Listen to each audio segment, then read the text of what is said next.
আল্লাহর কসম উম্মত, ইন উরিদু ইল্লাল ইসলাহ মাস্তাতাতু, নবীরা বলতেন, হে আমার কওম, আমি শুধু শুধু সময় পাস করার জন্য বলছি না, আল্লাহর কসম উম্মত, আমি দিল থেকে তোমার সাধ্যের আমার সবটুকু দিয়ে তোমাদের ইসলাহ, পরিবর্তন চাই, সংশোধন চাই, সংশোধন চাই।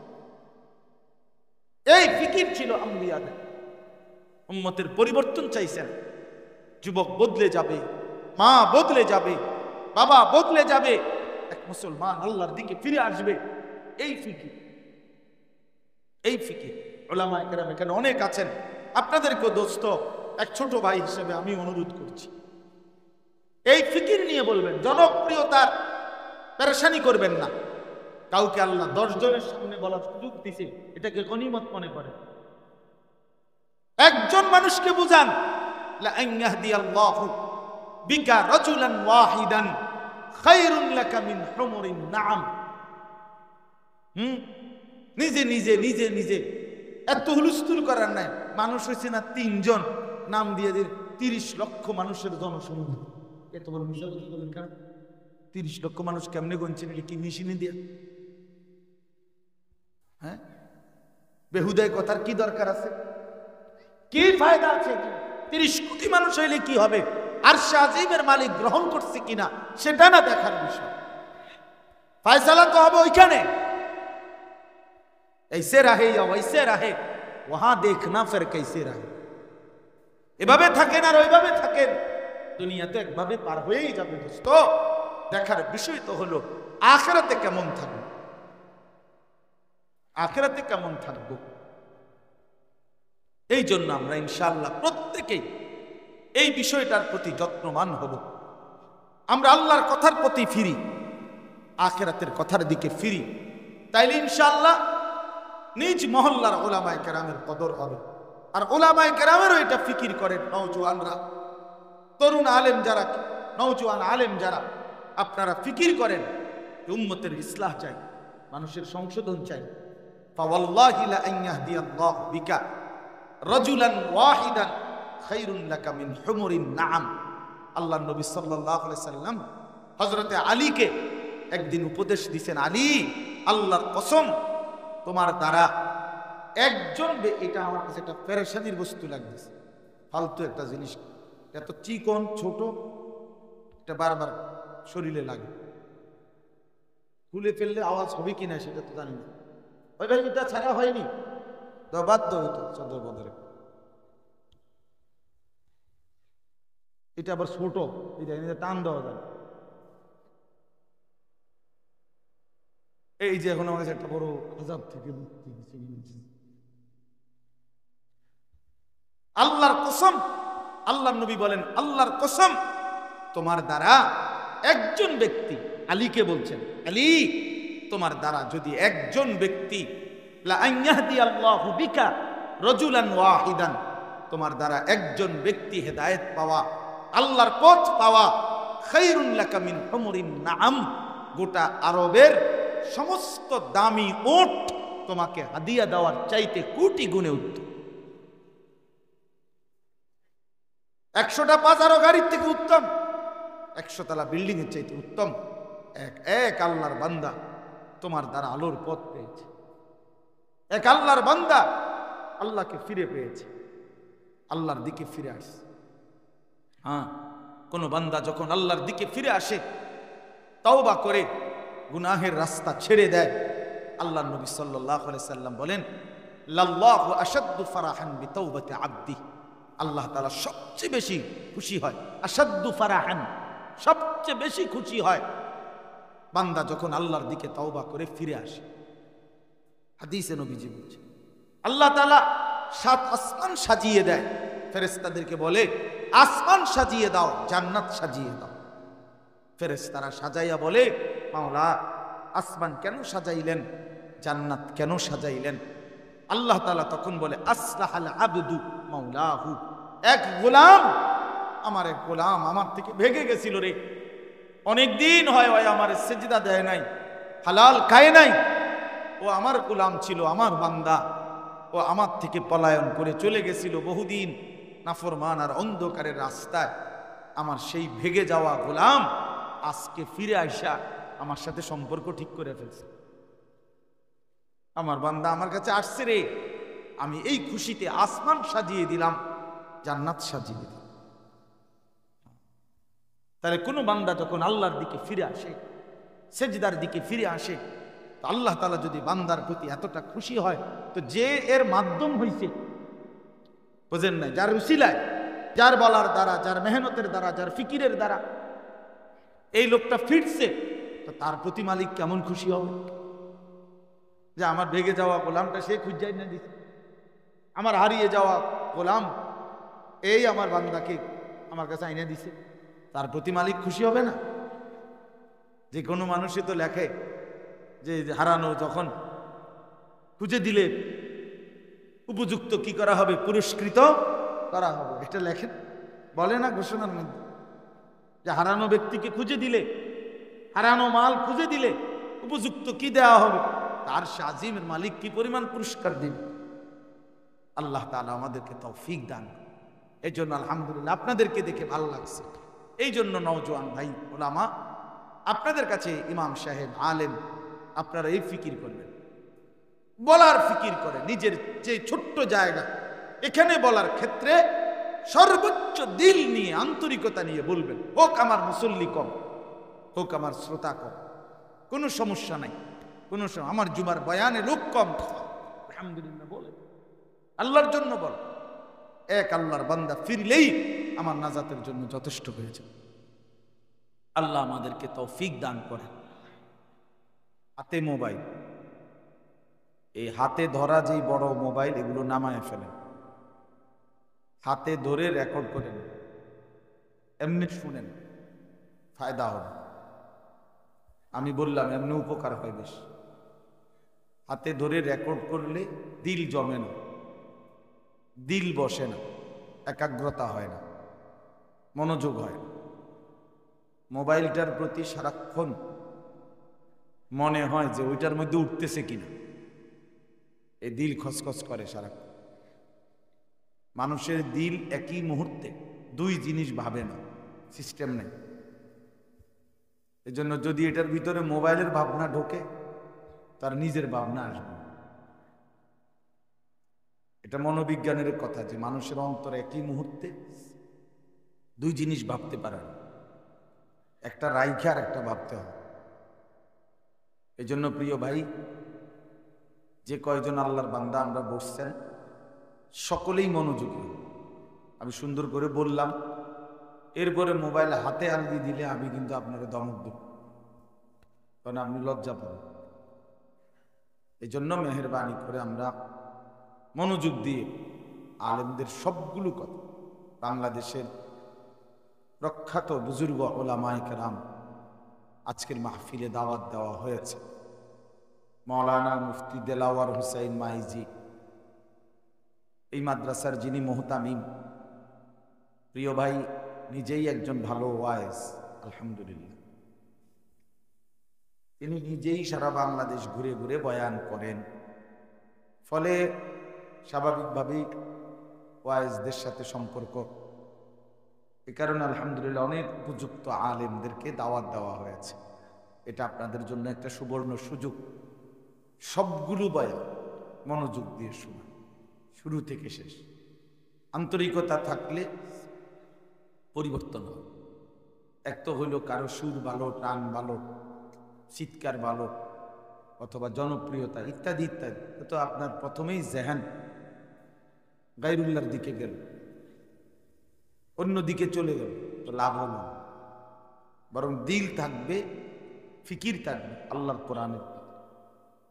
সে যেই বল, সুর থাকুক বা না থাকুক, চিৎকার দোক বা না দোক, হুঙ্কার সারুক বা না সারুক, যেমনি বলে বলে, আমার দরকার আমার আল্লাহর কথা হচ্ছে, আমার নিজের জন্য সবক নেওয়া, নিজের জন্য গ্রহণ করা। আমি কি বুঝলাম, আমি কি শুনলাম, আমার নিজের দিলের মধ্যে কোনো পরিবর্তন হলো কিনা, অনুভূতি জাগলো কিনা, বিবেকটা নড়লো কিনা, এটা দেখা দরকার নেই। আল্লামা খালিদ সাইফুল্লাহ আইয়ুবী সাহেব, ওনাকে সারা পৃথিবী চেনে। দেখার বিষয় হলো, ওনাকে তো সবাই চেনে, কিন্তু আমার নিজের জন্য আমি কি গ্রহণ করব? ওনার পরিচিতি ঠিক আছে, আল্লামা মামুনুল হক সাহেব দামাত বারাকাতুহুল আলী, তাকে সারা পৃথিবী চিনি আলহামদুলিল্লাহ, কিন্তু আমার জন্য আমি কি নিলাম এটা দেখা উচিত। এজন্য এটা উচিত নিজের জন্য খেয়াল করা যে আমি আমার কোনো পরিবর্তন, কোনো মানসিকতা, আমার হৃদয়ের মধ্যে সামান্যতম কোনো অনুভূতি জাগলো কিনা, নাই তো আসলেই কোনো লাভ নেই। হাদিসের মধ্যে আছে হযরত ইরবাজ ইবনে সারিয়া রাদিয়াল্লাহু তাআলা আনহু, তিনি বর্ণনা করেছেন রাসূলুল্লাহ সাল্লাল্লাহু আলাইহি ওয়াসাল্লাম সাহাবাদের মাঝে ওয়াজ করছেন। তো তিনি বলেন ওয়াজের প্রতিক্রিয়া কি হয়েছে আমাদের উপর। তো দুইটা শব্দ বলছে উনি, দুইটা বাক্য, জারাফাত মিনহাল উয়ুন ওয়া ওয়াজিলাত মিনহাল কুলুব। নবী সাল্লাল্লাহু আলাইহি সাল্লামের ওয়াজে আমাদের চোখ থেকে অঝরে পানি ঝরতে লাগলো এবং আমাদের অন্তরগুলো আল্লাহ তাআলার ভয়ে কাঁপতে শুরু করল। এইটার উদ্দেশ্য। চোখ থেকে পানি ঝরলো, দিল আল্লাহর ভয়ে কেঁপে উঠল, দিল নড়ে উঠছে, হায় আমি কি করছি, আহা আমার কি করা উচিত ছিল। এই বিবেকের দংশন, বিবেকের নড়াচড়া, প্রিয় ভাই, এটা খুব দরকার, খুব দরকার। আমারে মনে করেন 1 কোটি মানুষ চিনি, আপনার লাভ কি? আপনার লাভ কি সেটা? আমার একবারে সারা বাংলাদেশ চেনে মনে করেন, তো চিনলে কি, না চিনলে কি? চিনলে কি সফলতা, না চিনলে কি ব্যর্থতা? বলে কোরআন শরীফে 25 জন নবী রাসূলের নাম আছে, তো শুধু নবী রাসূল তো এই 25 জনই, ঠিক না? বলেন না? তো তাইলে বাকিদের নাম কই? লক্ষের উপরে নবী রাসূলদের নাম পৃথিবীর কোনো কিতাবেই নেই, কোথাও নেই, এক আল্লাহ জানেন। সবগুলো কিতাব মিলাইলে ইতিহাসের তারিখে 20-50 জন নবী রাসূলের নাম মিলাইতে কষ্ট হবে। তোর বাকিদের নাম কি? 1.25 লক্ষ সাহাবীদের সামনে নবী সাল্লাল্লাহু আলাইহি সাল্লাম বিদায় হজ্জের ভাষণ দিয়েছিলেন আরাফার ময়দান। লক্ষের চাইতে বেশি সাহাবী ছিল তখন। পৃথিবীর কোন কিতাবে 10,000 সাহাবীর নামও একসাথে নাই, 5,000 সাহাবীর নামও নাই, সর্বোচ্চ 313 জন বদরি সাহাবীর নাম একসাথে আছে। এটা পাওয়া যায়। তো তাহলে একেবারে ধরে নিলাম 10,000 সাহাবীর নাম আছে, তো তাহলে 1.25 লক্ষ সাহাবীর সামনে যে নবী বক্তব্য দিলেন, তো বাকি 1,15,000 সাহাবীর নাম তো পৃথিবীর কেউ জানে না, কোনো কিতাবে নাই, তারিখে নাই। তো ওনারা ব্যর্থ নাকি? বলেন না? এই বুঝাইতে চাইতেছি। সবাই চিনলেই সফলতা কি, আর সবাই না চিনলে ব্যর্থতা কি? সকলের কাছে পরিচিতি বা অপরিচিতির মধ্যে ব্যর্থতা সফলতার কিছু নেই। আল্লাহ তাআলার গ্রহণ করার মধ্যে, না করার মধ্যে সফলতা কিংবা ব্যর্থ।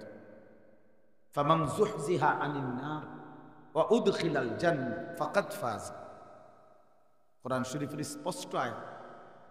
আল্লাহ তাআলা বলেন, যাকে জাহান্নাম থেকে মুক্তি দেওয়া হবে এবং জান্নাতে প্রবেশ করানো হলো, ফাকাদ ফাজা, সেই সফল হলো, সেই সফল হলো, কামিয়াব হলো, কৃতকার্য হলো, সেই লাভবান হলো। তাহলে বোঝা গেল সফল হবে সেদিন জান্নাত মিলবে, চূড়ান্ত কৃতকার্য হবে সেদিন জান্নাত মিলবে।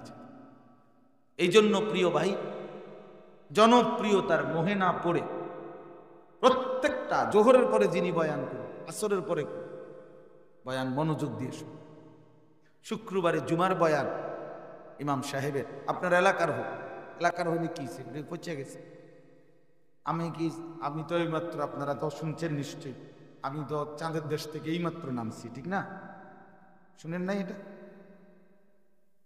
তো আমি কি চাঁদের দেশ থেকে আসছি? তো আমি তো এলাকার থেকে আসছি, আমিও তো আরেকটা এলাকার থেকে আসছি। তো তাইলে এখানে কি? এই জন্য প্রিয় ভাই, নিজ মহল্লার আলেমদের, ইমাম সাহেবদের বয়ান, শুক্রবারে জুমার বয়ান মনোযোগ দিয়ে শোনা উচিত। আমি এটা খুব বলি, প্রতিদিন বলি। আমাদের এই আন্তরিকতা, আল্লাহর কথার প্রতি একাগ্রতা না থাকার কারণে জিন্দিগি বদলায় না। 50 বছর বয়স, সামনের কাতারে নামাজ পড়ে কিন্তু সূরা কেরাত অশুদ্ধ, রুকু সেজদা সদর বদল, ওযু গোসল কোনোটাই সুন্নত তরিকায় হয় না। তে এত খামখেয়ালি, ওই যে পাত্তা দেয় না। ওনার দিলের মধ্যে কোনো একাগ্রতা, আন্তরিকতা, আগ্রহ, শেখার, জানা, সাজাবার নিজেকে মানসিকতা। অসংখ্য ছেলে 15 বছর 16 বছর থেকে মসজিদে ঢুকতেছে, জুমার দিন বের হইতেছে, ইমাম সাহেবের কথার প্রতি 2 পয়সারও কোনো মূল্য দেয়। সে তার পিছন দিয়া খটর খটর, খসর মসর, এতে গুতা দেয়, হেরে ধাক্কা দেয়, এর সাথে দুষ্টামি করে, কথা বলে, মোবাইল টিপে, এই ফাইজলামিতে শেষ। যার কারণে দাখালা জাহেলান খারাজা যায়, ঢুকছো মূর্খ, বেরো হইছো মূর্খ। আগেও কিছু দিন জানে না, শুনবার পরেও দিন জানে, কারণ সে তো এটাকে কোনো পাত্তাই দিছেন, মনোযোগ দিয়েই শুনছেন। এই জন্য আন্তরিকতা ছাড়া বদলায় না। সর্বোচ্চ দিল লাগে, আন্তরিকতা লাগে। আমি আমার বয়ানের জন্য এতগুলো কথা বলি নাই, সবগুলো বয়ান, প্রতিদিনকার বয়ান, জুমার বয়ান, নিজ মহল্লার উলামায়ে কেরামের বয়ান, এই কদর করার জন্য বলি। তাইলে দেখবেন ইনশাআল্লাহ জিন্দিগি বদলাবে। আল্লাহর কথার প্রতি দিল দিয়ে শুনবে যে আমাকে বলছি, আমার আল্লাহ আমাকে বলছে, আমার জন্য বলছে। এই কোরআন আমার জন্য, আমাদের জন্য না বলে। আমার শায়েখ বলে আমার জন্য বলে, হুজুর অনেক সময় বলে, আমার শায়েখ আরিফ বিল্লাহ আল্লামা মুফতি মুশতাকুন নবী কাসিম হুজুর অনেক সময় আবেগে বলে, প্রিয় ভাই, এতক্ষণ ধরে জিকিরের যত ফজিলত বললাম, হুজুরে বলে যে আমি সিদ্ধান্ত নিলাম, আপনারা যদি কেউ আল্লাহকে না ডাকেন, জিকির না করেন, আমি করব। মানে এভাবে বলে হুজুর যে আমি করব, নিজেকে বলে। এই জন্য ইনশাআল্লাহ আল্লাহর কোরআনের প্রতি যিনি মুতাওয়াজ্জিহ হবেন, তার জিন্দেগি বদলাবে। তাকশাইরু মিনহু জুলুদুল্লাযীনা ইয়াখশাউনা রাব্বাহুম সুম্মা তালিনু জুলুদুহুম ওয়া কুলুবুহুম ইলা যিকরিল্লাহ। আল্লাহ তাআলা বলেন, কোরআনুল কারীমের বৈশিষ্ট্য হলো যার অন্তরে আল্লাহর ভয় আছে, সে যখন আল্লাহর কোরআন শুনে, আল্লাহ তাআলা বলেন তার শরীরের চামড়ার উপরের যে পশম, সেগুলি দাঁড়িয়ে যায়। অতঃপর শুনতে শুনতে আল্লাহ নিজেই বলতেছে, সুম্মা তালিনু জুলুদুহুম ওয়া কুলুবুহুম ইলা যিকরিল্লাহ। এক পর্যায়ে তার সারা দেহ, সারা চামড়া মানে সারা দেহ এবং তার দিল সবটাই মহান আল্লাহ পাকের দিকে ঝুঁকে পড়ে, সেজদায় লুটিয়ে পড়ে, সেজদায় লুটিয়ে। কোরআন শরীফে আছে, আল্লাহ তাআলা বলছে, বিবেকবান বান্দা, ইমানদার বান্দা, ওয়ায়াতাফাক্কারুনা ফি খালকিস সামাওয়াতি ওয়াল আরদ, আল্লাহ তাআলার কুদরতের চতুর্দিক নিয়ে ভাবে, আল্লাহর জমিন ও আসমান দেখতে থাকে আর আল্লাহ তাআলাকে নিয়ে ভাবে। একটা পর্যায়ে মনের অজান্তেই তার দিল বলে ওঠে, দিল থেকে বলে ওঠে সে, রব্বানা মা খালাকতা হাযা বাতিলান, আয় মওলা, আপনি এর কোনো কিছুই বেহুদা বানান নাই। সুবহানাকা, আপনার প্রশংসাই করছি মাওলা। ফাকিনা আযাবান নার, আমারে আল্লাহ আপনি মাফ করে দেন, জাহান্নামের আযাব থেকে বাঁচায় দেন। এই জন্য প্রিয় ভাই, আল্লাহর কথা দিল দিয়ে শুনতে। 30 বছর ধরে মসজিদে নামাজ পড়ে, মাগরিব, এশা, ফজর 3 ওয়াক্ত নামাজ ইমাম সাহেব আওয়াজ করেই তেলাওয়াত করে। তাহলে এতদিন শুনবার পরেও একজন মুসল্লির কলজার মধ্যে এই বুঝ আসলো না যে আমার কোরআন শরীফটা তো শুদ্ধ করা দরকার। একদূর বিবেক যার দিলে আসে নাই, এই লোক কি শুনলো? কি ঘোড়ার ঘাস কাটতে বই বলে? তার দিলের মধ্যে তো এটা আসা উচিত ছিল, কিও আমি কেমনে পড়ি, ইমাম সাহেব হুজুর কেমনে পড়ে? ইমাম সাহেব 4 রাকাত নামাজ পড়লে লাগে 6 মিনিট 8 মিনিট, আমি যে 4 রাকাত নামাজ পড়তে লাগে না 1.5 মিনিট, এটা কি মেশিন লাগাইলাম আমি? এটা তো জাফানি মেশিন। বলে এতটুকু বিবেকের যদি বোঝাপড়া না হয়, কি শুনলো, কি বুঝলো, কি বুঝলো? এই জন্য আমি অনুরোধ করছি আপনাদের কাছে, আমার প্রথম কথা এটা, ওলামায়ে কেরামের সবগুলো নসিহত মনোযোগ দিয়ে নিয়মিত শুনবেন। কিশোর তরুণ নওজোয়ান ভাই, তোমরা প্রিয় ভাই, তোমাদের কাছে আলাদা বললাম, আল্লাহর কথা দিল দিয়ে শোনো, দিল দিয়ে শোনো দোস্ত। আমাদের আফসোস হলো আমরা গুনাহ করি যে পরিমাণ মনোযোগ দিয়া, আল্লাহর হুকুম তার 100 ভাগের 1 ভাগ মনোযোগ দিয়েও করি না। সুদের টাকা যেভাবে কইনা নেয়, একটা সিরা টাকা, ট্যাপ লাগানো টাকাও নেয় না। নাফরমানের ছবি, অশ্লীলতা, বেহায়াপনার উলঙ্গ নারীর ছবি যে পরিমাণ চোখ বড় করে মোবাইলে দেখে, তাহলে গুনাহ যেই পরিমাণ আন্তরিকতা নিয়ে করে, আল্লাহর ইবাদত, ওযু, নামাজ, গোসল, জিকির, তেলাওয়াত তার 100 ভাগের 1 ভাগ আন্তরিকতা নিয়েও করে। যার কারণে ইবাদতের আসর আসে না, গুনাহের আসর আসে। জিন্দিগি তখন গুনাহের কারণে জিন্দিগি তখন বরবাদ হয়ে যায়। এই জন্য আমি অনুরোধ করছি, যথাযথ আন্তরিকতা, ওয়ামা উমিরু ইল্লা লিয়াবুদুল্লাহ মুখলিসিনা লাহুদ্দিন হুনাফা। আল্লাহ তাআলা বলছেন, ১৬ লক্ষ নবী রাসূলকে আমি আল্লাহ একই আদেশ করছি, আদম থেকে মুহাম্মদ সাল্লাল্লাহু আলাইহি সাল্লাম, সমস্ত নবী, নবীর উম্মত, ইমানদারকে আল্লাহ তাআলা একই হুকুম করছেন। নবীদেরকেও বলছেন, ইমানদারদেরকেও বলছেন যে প্রত্যেকেই আল্লাহর ইবাদত করবা মুখলিসিনা লাহুদ্দিন, ইখলাসের সাথে, একনিষ্ঠভাবে আল্লাহর জন্য স্মরণ করে, হুনাফা, একদম একনিষ্ঠভাবে, অর্থাৎ গায়রুল্লাহর দিকে, আল্লাহ ভিন্ন অন্য কোনো দিকে এক বিন্দু নজরও দিবা না, ফিকিরও করবা না, জিন্দিগির কোনোটাই ওই দিকে ফিরাবা না, শুধু আল্লাহর দিকে, শুধু আল্লাহর দিকে, শুধু আল্লাহর দিকে। আল্লাহ তাআলা বান্দার কাছে চায়। ১৬ লক্ষ নবী রাসূলের কাছেও আল্লাহ এই হুকুম করছে। এই জন্য দোস্ত, আল্লাহর হুকুম, আল্লাহর ইবাদত, আল্লাহর কথা মনোযোগ দিয়ে শোনা উচিত, দিল দিয়ে শোনা উচিত, তাহলে আরো বেশি পরিবর্তন হইত। 52 সপ্তাহ এক বছরে জুমার বয়ান হয়, 52 সপ্তাহ মোট একটা বছরে, খামখেয়ালি কথা না। 52 সপ্তাহে যদি কেউ মনোযোগ দিয়ে ইমাম সাহেবের বয়ান শুনতো, জিন্দিগি বদলাবার জন্য এটাই যথেষ্ট ছিল। কিন্তু ওই যে পাত্তা দেয় না, আমরা হুজুর, এলাকার হুজুর, আর কি কইব, কি কইব মানে কি বলবো? আল্লাহর কথা বলবে, কোরআনের কথা বলে। আমার একবার একজনে বলছে, আমরা হুজুর, আর হুজুর বোঝেন তো, জানেই কি? তা আমি বললাম, যদি কিছুই জানে না তো আবার রাখছেন কিনতে?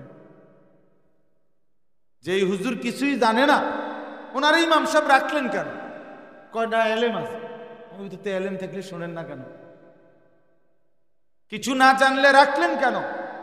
আর জানলে শুনবেন না কেন? সবাই জনপ্রিয় হইতে হবে, এটা কি জরুরি? তাইলে সবাই 10,000 মানুষের সামনে বলতে হবে, এটা জরুরি? তাহলে সমস্ত নবীর ইমানদার উম্মত কি সমান? তাইলে রাসূলুল্লাহ সাল্লাল্লাহু আলাইহি সাল্লাম বলেন, হাসরের ময়দানে এমন নবীও দাঁড়াবে যার ইমানদার উম্মত অনুসারী সির্ফ 3 জন, মাআহু সালাতা। কেউ দাঁড়াবে ইসনান, 2 জন উম্মত। কেউ দাঁড়াবে ওয়াহিদ, 1 জন উম্মত। কেউ দাঁড়াবে লাইসা মাআহু আহাদ, তার সাথে কেউ নাই, উনি একাই নবী। ওনার পুরা জিন্দেগির মেহনতে কেউ কালেমা পড়ে নাই, তো উনি ব্যর্থ। কি ভাই, উনি ব্যর্থ? তাইলে কোরআন শরীফে আছে সূরা ইয়াসিনের মধ্যে 3 জন রাসূল, ওই যে শুরুতেই ঘটনা আছে, অদরিব লাহুম মাসালান আসহাবাল কারিয়া ইয জাআহাল মুরসালুন, এখানে আছে ইদ আরসালনা ইলাইহিম ইসনাইনি। হ্যাঁ, তাইলে আল্লাহ তাআলা প্রথম দুইজন, পরে আরেকজন, তিনজন রাসূল দিছেন একটি এলাকায়। তিনজন রাসূল দিন রাত মেহনত করে উনাদের হাতে ইমানদার হইছে একজন মানুষ। কয়জন? একজন লোক, সির্ফ একজন। ওয়াজাআ মিন আকসাল মাদিনাতি রাজুলুন, এই যে রাজুলুন মানে একজন ব্যক্তি। তিনজন রাসূলের কালেমার দাওয়াতে ইমানদার হইছে একজন। তো উনারা ব্যর্থ হয়ে গেছেন, এই কথাটা মনে রাখি। তাহলে এখন থেকে, আজকের থেকে আপনারা নিয়ত করেন, যুবক ভাই তোমরাও নিয়ত করো, স্থানীয় ইমাম সাহেব এবং সমস্ত উলামায়ে কেরামের নসিহত মনোযোগ দিয়ে শুনবে। বলেন ইনশাআল্লাহ। এখানে জনপ্রিয়তা মাকসাদ না আল্লাহর কথা মাকসাদ? আল্লাহর কথা মাকসাদ, আল্লাহর কথা মাকসাদ। উনি বুড়া মানুষ, উনি আর কি করবে, আপনি শুনবেন না, কি করবে? আল্লাহর কথা বলবে। ওনারা তো কই, ওনারা তো মোবাইলে দেখি না, ওনার ওয়াজ নাই। মোবাইল হয়ে গেছে এখন আব্বা, মোবাইল হয়ে গেছে মানদণ্ড। মোবাইলে আসেনি হুজুর, যে হুজুর মোবাইলে আছে এই হুজুর। তো যারা মারা গেছে তারা শেষ, তারে মোবাইলের আগে যারা মারা গেল। আওলাদ রসুল সৈয়দ আব্দুল মজিদ নদীম সাহেব রহমতুল্লাহ আলাই এই বাংলাদেশে আসতেন। আমরা ছোটবেলায় ওনার বয়ান শুনতাম, পাকিস্তান থেকে আসতেন। আহা, হজরত যখন বয়ান করতেন তো পুরা মজবা কান্ত আর কান্ত। আমি ছোটবেলায়ও মনে আছে আমার আব্বা কান্ত, আমি আব্বার লগে লগে কানতাম। কিছু তো বুঝতাম না তেমন, কিন্তু কানতাম, এটা মনে আছে বাবার সাথে।